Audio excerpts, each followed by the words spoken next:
yang wali hujjah salihah Nabi Mustafa sallallahu alaihi wasallam. أعوذ بالله من الشيطان الرجيم بسم الله الرحمن الرحيم الحمد لله رب العالمين الرحمن الرحيم مالك يوم الدين إياك نعبد وإياك نستعين اهدنا الصراط المستقيم صراط الذين أنعمت عليهم غير المغضوب عليهم ولا الضالين آمين.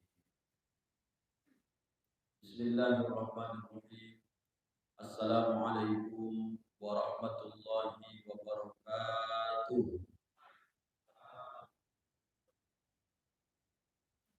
الحمد لله رب العالمين الذي بنعمته تتم الصالحات.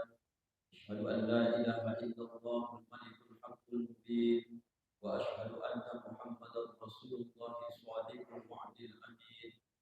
اللهم صل وسلم وبارك على سيدنا محمد وعلى آله وصحبه وسلم أجمعين. سبحانك لا علم لنا إلا ما علمتنا إنك أنت العليم الحكيم. وقال رب اشرح لي صدري ويسر لي أمري واحلل عقدة من لساني يفقهوا قولي. صدق الله العظيم. اللهم فقهنا في الدين وعلمنا التأويل واهدنا إلى صراطك المستقيم. آمين والحمد لله رب العالمين. Yang sama kita hormati dan kita muliakan para alim, para ulama, guru kita, asatidzah dan ustadzah yang berhadir pada kesempatan yang penuh dengan keberkahan ini. Bapak-bapak, ibu-ibu, hadirin wal hadirat, tokoh masyarakat, ketua beserta segenap pengurus dan seluruh jamaah Masjid Baitur Rahman. Semoga kehadiran kita di rumah Allah ini mendatangkan ketenangan bagi diri kita dan juga mendatangkan keberkahan dalam kehidupan dan lingkungan kita. Amin ya rabbal alamin. Bapak Ibu yang dimuliakan Allah, ada sebanyak 3 hal yang ingin kita sampaikan pada subuh yang mulia ini. Tentu masih tetap berkaitan betapa banyaknya hal-hal yang disampaikan guru-guru kita tentang amalan-amalan menyongsong bulan suci Ramadan. Bertepatan hari ini kita sudah sampai di tanggal 1 Sya'ban 1444 Hijriah. Berarti kalau hari ini 1 Sya'ban itu bertanda 30 atau 29 hari ke depan kita akan kedatangan sebuah tamu yang agung, yakni bulan suci Ramadan. Maka muncul pertanyaan, setiap tahun ini kembali diingatkan kepada diri pribadi dan untuk semua jamaah. Apakah kita yang mendatangi Ramadan itu ataukah Ramadan itu yang mendatangi kita? Mana yang betul menurut ibu-ibu? Kita yang datang ke Ramadan atau Ramadan itu yang datang ke diri kita? Apa yang memang menangkap karena baru bangun tidur kan? Sekali lagi ya, Ramadan itu yang datang ke diri kita atau kita yang mendatangi Ramadan? Berbeda pendapat kan? Yang betul adalah bahwa Ramadan itu yang datang ke dalam kehidupan kita, ke dalam diri kita. Dalilnya Ustaz, apakah perlu bacakan ayat Quran atau hadis? Tidak usah, logikanya mudah saja. Menunjukkan Ramadan itu yang datang terhadap kehidupan kita, jawabnya adalah ada tidak ada kita di dunia ini tahun ini, Ramadan itu tetap datang. Kalau pagi ini Ustaz Rambutini meninggal dunia, kira-kira berhenti nggak Ramadan tahun ini? Tidak ada pengaruh pokoknya. Sama seperti ditanya orang, ada yang beramal Pak Ustaz? Ya. Ada yang tak beramal Pak Ustaz? Ya. Yang beramal ini mati atau tidak? Mati. Yang tak beramal ini mati atau tidak? Mati. Apa maknanya? Bahwa kita ini Bapak Ibu sedang diingatkan tentang suatu perkara yang penting, bahwa ada sesuatu yang harus kita sadari. Tak ada ubah kita sedang meminum air di dalam botol aqua ataupun sejenisnya. Kenapa Ustaz teringat minum? Karena belum ada minum. Makanya saya ingatkan. Maksudnya begini, ini aqua ini diisi dengan air penuh 600 ml. Ketika ibu bapak minum, airnya bertambah atau berkurang? Berkurang. Maksudnya Pak Ustaz, kalau dibuat botol ini sepanjang 600 ml diisi ke dalamnya air, maka ibaratnya Bapak Ibu, kita sedang dikasih Allah jatah hidup seperti air yang dalam aqua tadi. Bapak minum kurang sedikit. Bapak minum lagi, kurang sedikit. Bapak minum lagi, kurang sedikit. Maka ketika nanti air ini semakin diminum, artinya dipakai, dia bertambah atau berkurang? Berkurang. Begitulah umur ini Bapak. Jadi entah kapanlah berakhir, Allahu a'lam. Maka sering kita ingatkan ke jamaah terhadap diri kita pribadi, bahwa kematian ini tidak lepas dari 3 misteri yang Allah rahasiakan. Misteri pertama tak bisa ditebak-tebak mengenai waktunya. Inilah dia sekarang nih. Jangan terlalu pede yakin Bapak Ibu apakah kita sampai besok ke bulan suci Ramadan tahun ini. Tak ada jaminan terkait masalah waktu. Apakah waktunya sedang ibadah, bisa meninggal. Apakah waktunya lalai tak ibadah, bisa meninggal. Apa waktunya sedang tertawa, bisa meninggal. Waktunya sedang sehat-sehat, bisa meninggal. Ini misteri kita tidak tahu. Mengenai waktu, Allah rahasiakan. Yang kedua dirahasiakan mengenai tempat di mana kita mati, kita pun tak tahu. Lahir di Medan, rantau ke Rohul, mati di Malaysia. Bapak Ibu lahir di Ujung Batu, merantau Payakumbuh, meninggal di Bukit Tinggi, di rumah sakit stroke. Itu kira-kira. Ada orang lahir di Bukit Tinggi, merantau ke Ujung Batu, meninggal di rumah sakit Awal Bros Pekanbaru. Jadi tempatnya Bapak Ibu pun dirahasiakan. Tidak tahu kita. Yang ketiga, sebabnya kita mati pun kita tak tahu Bapak Ibu. Ada orang yang harus sakit dulu baru mati. Ya. Apakah sakit dulu baru mati? Tidak. Apakah tua dulu baru mati? Tidak. Ini adalah semacam sebab. Tidak semua kita ini harus sakit baru mati. Tidak semua bahwa kita harus kencang naik ronda tabrakan kemudian mati. Tidak. Sebab-sebab itu hanya jalan dibuat Allah supaya manusia semakin yakin bahwa kematian itu sangat dekat dengan diri. Jadi Bapak Ibu yang dimuliakan Allah, kita pagi hari ini setiap melangkah dari rumah kita masing-masing jangan lupa tetap baca doa. Bismillah, dengan nama Allah. Tawakkaltu 'ala Allah, aku serahkan diriku kepada Allah. La haula wala quwata, tidak ada daya kekuatan upaya illa billah, kecuali datang semua ini pertolongan. Kenapa harus dibaca ini setiap keluar rumah Pak Ustaz? Puncak dari semua ibadah dalam hidup di Bapak Ibu adalah tawakal. Kalau seorang putih ini merasa dia ceramah pandai, berarti hilang ketawakalan saya. Saya jadi angkuh, sombong, marah. Bapak-bapak dititip Allah harta. Dengan harta itu kadang-kadang lupa bapak bahwa harta itu yang punya Allah. Maka muncul sifat angkuh, sombong, takabur tadi. Maka Allah marah. Jadi yang paling tinggi Bapak Ibu nilai daripada seorang hamba itu di hadapan Allah adalah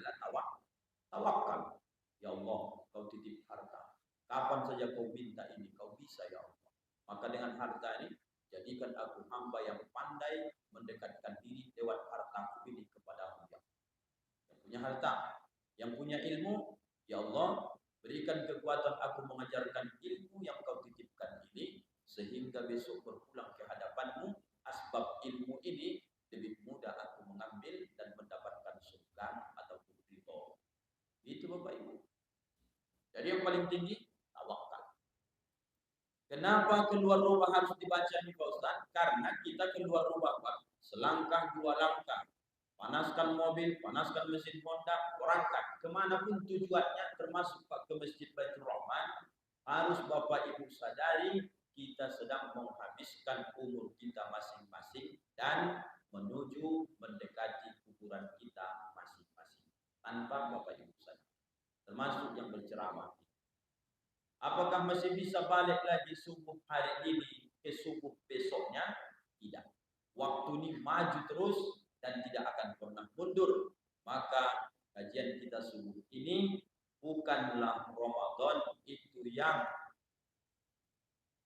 kamu datangi, tapi Ramadan itu yang datang kepada diri. Berarti kalau kita sadar, sama seperti Bapak Gubernur Provinsi Riau akan datang tanggal 1 Ramadan ke Masjid Baitur Rahman. Mendengar informasi itu Bapak Ibu, kira-kira Masjid Baitur Rahman, pengurus dan jamaah, ada tidak melakukan persiapan? Pasti ada. Tak mungkin sudah sebulan diumumkan. Masa kita santai-santai, slow, tidak ada persiapan? Tak mungkin. Yang datang ini nomor 1 di Provinsi Riau. Bagaimana kalau yang datang dalam kehidupan kita ini 1 bulan yang di dalamnya bisa mengejar ketinggalan kita, di saat kita mampu beramal maksimal, ada hadiah terbesar diberikan Allah kepada umat Nabi Muhammad. Asal serius beramal besok di Ramadan, ditawarkan ada 1 malam disebut malam Lailatul Qadar. Sebanding malam itu kalau diterima amal kita seperti beramal 1000 bulan. 1000 bulan itu Bapak Ibu sebanding dengan 83 tahun kurang lebih. Bapak Ibu yang pandai matematika tolong kalikan. Bapak Ibu besok meninggal katakanlah 60 tahun. Kalau 60 tahun kurang 15 tahun kita dewasa, berapa puluh tahun lagi sisanya itu? 60 tahun dikurang dengan 15 tahun. Berapa itu? 45 ya. 45 tahun Bapak Ibu. Seandainya semenjak akhir balik kita serius mengikuti Ramadan ini, kemudian kita alhamdulillah tiap tahun dapat kita Lailatul Qadar. Sebanding dengan 83 tahun usia kita beramal.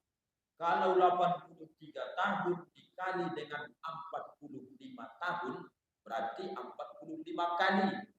45 kali 83, berapa jumlahnya itu Bang Faisal? Kalikan dulu. Aku pun tak tahu Pak, makanya aku tanya. Ibu-ibu yang yang guru, tolong dulu ibu kalikan, berapa itu? Supaya jelas main kita ini. Kalikan ya. 45 tahun. Ibu hidup tadi 60 tahun, tapi karena dipotong 15 tahun katakan dewasa, akil balik belum dihitung.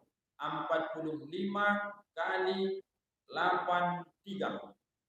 3.775 Bapak Ibu. Segitulah jumlahnya kita yang di kalkulator ini. 45 kali kita Bapak Ibu mendapatkan Lailatul Qadar, sebanding usia kita melebihi dari umat Nabi Nuh alaihi salam yang berumur ada 800 tahun, ada 1000 tahun, nabinya sendiri pun lebih daripada 1000 tahun. Artinya inilah permohonan Nabi kita kepada Allah saat Isra Mi'raj, ya Allah, umatku kecil-kecil, umurnya pendek-pendek. Mana bisa menyamai umat Nabi Musa, mana bisa menyamai umat Nabi Nuh, mana bisa menyamai umat-umat terlebih dahulu. Mereka usianya panjang-panjang, badannya besar-besar, tentu lebih banyak amal mereka. Kata Allah, ku kasih kaum Muhammad satu kemuliaan pertama. Biarpun umatku kecil-kecil pendek umurnya, tapi mereka orang yang pertama besok masuk ke dalam surga semua umatmu dibanding umat terdahulu. Yang kedua, dikasih kalian suatu amal yang luar biasa, biarpun umurnya pendek-pendek, tapi amalnya bisa lebih panjang dibandingkan umat terdahulu. Apa namanya? Lailatul Qadar. Bisa nggak dicapai ini Pak Ustaz tanpa persiapan? Tak bisa. Bisa besok acara dengan Pak Gubernur maksimal kalau tak dilatih MC-nya, tak ditunjuk siapa kata sambutan, di mana besok tendanya, di mana tentu acaranya. Kalau nggak ditentukan dari sekarang, takkan sukses acara itu besok, Pak. Pas Pak Gubernur datang, bingung, panitia akan saling tunjuk. Kamu yang menyambut, jauh-jauh hari ditentukan, yang menyambut tamu ini, yang untuk jaga prasmanan ini, jangan ditaruh di tempat prasmanan itu Bapak Ketua Masjid, dia mau sambutan. Nanti payah urusannya. Tentukan porsi. Pertama, supaya sukses Ramadannya, bahwa Bapak Ibu ingat baik-baik, tidak ada yang spesial yang harus kita kaji berulang-ulang dalam kehidupan kita ini setiap tahunnya asal masuk Ramadan. Isi Ramadan itu tetap itu juga. Yang penting persiapkan dari sekarang. Isi Ramadan pada harinya puasa. Malam harinya qiyamul lail bernama tarawih. Kemudian malamnya dilanjutkan tilawah Al-Quran. Puncak-puncak ini yang menghantarkan kesolehan itu besok. Maka yang paling utama Bapak Ibu persiapkan adalah persiapan tentang masalah ilmu puasa itu sendiri. Itu paling penting Bapak Ibu. Kalau dibaca dalam kitab Majuri Pak Fikih itu kaidahnya begini. Wa kullu man bi ghairi ilmi ya'malu a'maluhu mardudatun la tuqbalu. Tiap-tiap orang yang beramal bi ghairi ilmin tapi amal tak dibarengi dengan ilmu, mardudatun la tuqbalu, amalnya itu ditolak, tidak diterima. Jadi Bapak Ibu, jangan langsung putus asa. Maka ada majelis ilmu ini dimanfaatkan. Besok datang guru-guru kita sini ceramah, usahakan harus ada tanya jawab terutama bagian ibu-ibu. Karena ilmu puasa ini penting. Pertama, apakah Bapak Ibu sudah memahami dengan baik? Tinggal 1 bulan lagi kita kedatangan tamu yang agung, persiapan maksimal tentang syarat-syarat wajib puasa. Ini kaji dasar fikih lagi kita balik. Bagaimana Pak Ustaz supaya wajib saya puasa? Dipelajari balik. Bagaimana supaya disebut dengan syarat sah puasa? Beda lagi. Syaratnya supaya orang wajib puasa, contohnya nanti baca kembali di buku. Syarat yang pertama supaya wajib saya puasa, saya beragama Islam. Berarti kalau enggak agamanya Islam, tak usah puasa. Kan gampang ceritanya. Kemudian orang yang wajib puasa itu adalah orang yang sudah akil balik. Akil itu adalah akal, balik itu sampai. Maka disebutlah dengan bahasanya akalnya sehat, umurnya sampai. Di bawah akil itu Bapak Ibu ada yang disebut dengan baliknya, di bawahnya mumayyiz. Mumayyiz itu dia belum akil balik, tapi dia sudah bisa bedakan baik dan buruk. Ini namanya tarbiyah, latihan, riyadhah, juga latihan dan disekolahkan. Artinya anak Bapak Ibu umur 5-6 tahun itu kan tak wajib puasa. Tapi Bapak Ibu wajib hukumnya mengajarkan dia puasa. Kan belum wajib Pak Ustaz. Ya, disinilah kelalaian orang tua itu. Sama dengan menyuruh sholat. Suruh Nabi Pak Ustaz, suruh anak sholat umur 7 tahun. Pukul dia kalau sudah umur 10 tahun. Bapak ini lalai, ibu ini lalai. Anakku Pak Ustaz belum sampai 7 tahun. Mulai dari umur 1 tahun sampai 6 tahun. Tidak pernah dididiknya anaknya, dibiarkannya saja. Begitu 7 tahun baru heboh dia. Sholat kau, kelas 1 SD kau ini. Dulu waktu TK, omak diam-diamkan. Karena Nabi nyuruh umur 7 tahun baru mulai. Salah itu Bapak Ibu. Dari sekarang mulai. Ingatkan dia. Nah, Mulai semenjak kau lahir ke dunia ini, maka kita sebagai orang tua jangan pandai menyuruh, tapi harus pandai mengajak, Pak. Anak-anak kita hari ini, Pak, kalau mau mencontoh apa yang kita buat hari ini, bangunkan dia cepat, cuci mukanya, dudukkan dia, tarik tangan, ayo ke masjid kita, terutama yang laki-laki. Bawa dia ke masjid, Pak. Nanti Pak Ustaz sampai di masjid ribut dia, Pak Ustaz. Mengalah saja Bapak, serokaan, 2 rakaat demi pendidik anak. Kalau bisa guru-guru ngajinya, taruh mereka di belakang. Nanti pas 7 tahun, Bapak tidak usah ngomel pun, dia yang mengingatkan Bapak. Begitu azan, ya ayo sholat ke masjid, sholat ke masjid. Kalau sempat Bapak tidak sholat ke masjid, anak ini dari 3 tahun Bapak didik ke masjid, ke masjid, ke masjid, ditunjangnya Bapak besok, yakinlah Pak. Yakin Ustaz tuh, 1000% saya yakin Pak. Anak itu kaset kosong, tergantung Bapak yang mengisinya. Kalau ayahnya suka pakai celana pendek, tengok anaknya pun itu saja kerjanya. Kalau ayahnya suka azan pun tak ke masjid, tengok anaknya lebih Fir'aun dari ayahnya. Bahasa orang kita Melayu itu sering disebut, tidak akan jauh Pak Ustaz, buah jatuh dari pohonnya. Betul, tapi Pak bisa dirubah, ditentukan dari sekarang. Sudah bejat kita dari dulu, jangan lagi dibejatkan, sesatkan anawa. Jadikanlah pohon ini di pinggir Sungai Rokan. Apa pohonnya? Mangga. Maka buah ini akan jauh jatuh dari pohonnya karena jatuh ke Sungai Rokan, hanyut sampai Kota Lama, Kota Intan. Mestinya Pak prinsip begitu, dirubah itu. Aku Pak Ustaz memang begitulah keadaannya. Jangan pasrah dengan keadaan Pak, robah itu. Pertama, siapkan ilmu. Syarat sah puasa harus Bapak Ibu tahu. Kadang-kadang dia sudah tahu dirinya wajib puasa, bagus. Syarat supaya sah dia puasa, dia tak paham. Di sini masalahnya besok. Jadi Bapak Ibu gimana? Kalau sudah Bapak tahu Bapak wajib puasa, Ibu sudah wajib puasa, maka syaratnya supaya sah kita puasa apa saja Bapak Ibu? Pertama, ada niat. Ini sering kita kaji. Kalau puasa Senin Kamis, puasa Sya'ban, puasa Rajab, puasa Ayyamun Bid, puasa Nabi Daud, segala puasa-puasa yang sunnah, niat itu boleh biarpun sudah terbit matahari, asal dari azan subuh Bapak Ibu tak ada makan dan minum. Bangun 6:30 Pak, rupanya Bapak Ibu pas tepatan hari Senin, terbangun 6:30. Kemudian niat, aku puasalah hari ini. Dari subuh ada makan tadi minum? Tidak ada. Niatkan. Kalau puasa sunnah itu sah. Puasa Ramadan Pak jangan coba-coba. Maka setiap habis sholat tarawih, sholat witir, imam selalu memandu kita. Inwus siyama rahimakumullah. Dibahasakan bahasa kita ujung batu. Ayo kita baca niat bersama-sama. Nawaitu sawma godin an ada di fardhi syahri Ramadana. Hadhihi sanati lillahi ta'ala. Itu bahasa Arabnya.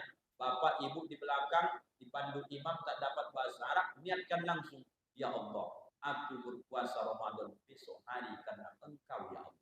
Itu pun sudah bisa Pak. Yang penting Bapak Ibu niatkan, jangan sampai azan subuh berkumandang, niat pada malam harinya sudah jatuh dalam hati kita. Syarat wajib sudah, syarat sahnya harus dipahami. Kemudian apa lagi Pak Ustaz yang terpenting? Yang terpenting Bapak Ibu, bahwa puasa ini harus kita yakini mendidik, mentarbiah diri kita ini. Ini paling penting Pak. Maksudnya gimana Pak Ustaz? Banyak orang Pak puasa, tidak ada perubahan dalam dirinya kecuali dia menahan lapar, haus, kemudian emosi. Karena orang biasa kalau haus, kalau lapar, pada akhirnya emosi. Inilah yang tak berefek ibadah tadi. Harus kita robah pada tahun ini, bahwa tujuan puasa diwajibkan Allah dari sekian banyak dari fadilah keutamaan, diingat bahwa mulai hari ini, didik diri mulai dari Rajab kemarin sudah disampaikan, melatih diri puasa. Tak makan, tak minum, dan kemudian tak menuruti syahwat keinginan. Tujuan ini apa sebenarnya Pak Ustaz? Mendidik kesolehan diri kita supaya peka dengan kehidupan sosial. Begitu Bapak Ibu puasa, Bapak Ibu sedang Allah itu menunjukkan bahwa dia benci sama kita. Justru dia sayang sama kita. Maksudnya, kalau sedang lapar-laparnya, yang teringat langsung adalah bagaimana tetangga kita di RT, di RW ini ada yang fakir, yang miskin, yang makan kadang-kadang tak makan. Bapak Ibu karena sawit ada, Bapak Ibu tidak stres mikirin makan lagi. Bapak Ibu karena Allah titipkan mungkin punya ruko 2-3 pintu, Bapak Ibu menerima sewa itu saja tiap tahun goyang-goyang kaki. Tidak pernah Bapak terpikir lagi mengenai masalah beli beras, nyekolahkan anak. Aset ada, alhamdulillah. Tapi pas Ramadan besok serentak dibuat Allah. Yang kaya lapar kalian, yang miskin pun lapar kalian. Supaya terasa bagi orang kaya ini, begitulah sakitnya menahan rasa lapar itu tadi. Maka apa yang muncul? Kalau benar dia lakukan puasanya, maka akan muncul kesolehan sosial. Rupanya tidak enak lapar itu. Rupanya sakit menahankan lapar ini. Maka muncullah keinginan. Rupanya beras yang kutumpuk 500 kilo di gudang stok beberapa bulan ke depan, rupanya itu bukanlah punyaku, tapi ada orang yang membeli beras kegede-gede, kadang sekilo, kadang setengah kilo, kadang tak mampu, dia hanya beli 1 kardus Indomie, itulah untuk belanjanya. Siapa yang tahu nih Bapak Ibu? Orang yang punya ilmu tentang puasa, karena puasa mengantarkan dia menjadi orang yang soleh. Jadi Bapak Ibu, jangan semata-mata jalankan puasanya, nanti akan payah itu Bapak Ibu. Maka dari sekarang dilatih. Kenapa aku berpuasa nih kau buat ya Allah? Kenapa kau buat aturan ini ya Allah? Apa tidak sebaiknya kami makan, minum, bertenaga? Ini pas datang Ramadan, yang manen sawit pun lemah saja badannya. Bapak Haji pun yang banyak harta, ditanya apapun seleranya, tidak ada seleranya. Semua ditengok lesu, ditengok semua pas Ramadan lunglai, ditengok semua pas Ramadan tak ada yang bersemangat. Semua macam mau sakaratul maut, mau mati saja semua. Apa sebenarnya isinya daripada puasa pendidikan ini dibuat Allah? Merenung sejenak, bagus supaya teringat bahwa ya Allah, jangankan yang aku punya hari ini kau titipkan berupa harta benda, jangankan berupa apapun yang kau berikan hari ini baik ilmu, tapi jangankan itu semua ya Allah. Dengan didikan puasa ini aku lapar, aku haus, ini sedang disadarkan bahwa besok ada masanya sangat lapar, sangat haus, tak ada yang menolong kecuali amal saya. Apa amal itu tadi? Begitu Bapak sadar bahwa dengan puasa mau berbagi dengan orang lain. Ketika besok masuk puasa, mau Bapak menunjukkan rezeki yang Allah titip, bukan punya Bapak, tapi hanya Allah sekedar titipkan ke tangan Bapak Ibu. Lalu sama siapa ini diberikan? Kepada orang-orang yang membutuhkan. Sesuai dengan hadis Nabi. Siapa menurut Bapak Ibu yang paling baik kita di atas dunia ini? Bukan paling mulia, paling baik. Nabi yang menyampaikan, khairun nas anfa'uhum linnas. Khair, baik, puncak. Bahasa Quran itu Pak banyak, dia tetap baik artinya. Khair, baik. Ma'ruf, baik. Hasan, baik. Apa bedanya Pak Ustadz kalimat-kalimat ini dirubah oleh Allah? Puncak dari segala kebaikan itu adalah kalimatnya khair. Memberi tanpa membalas imbalan. Berbuat baik tanpa mengharap pujian. Berbuat sesuatu tanpa mengharap pujian orang. Ketika disanjung pun dia tetap istiqomah berbuat. Dicaci maki, dihina pun tetap dia berbuat. Namanya khair.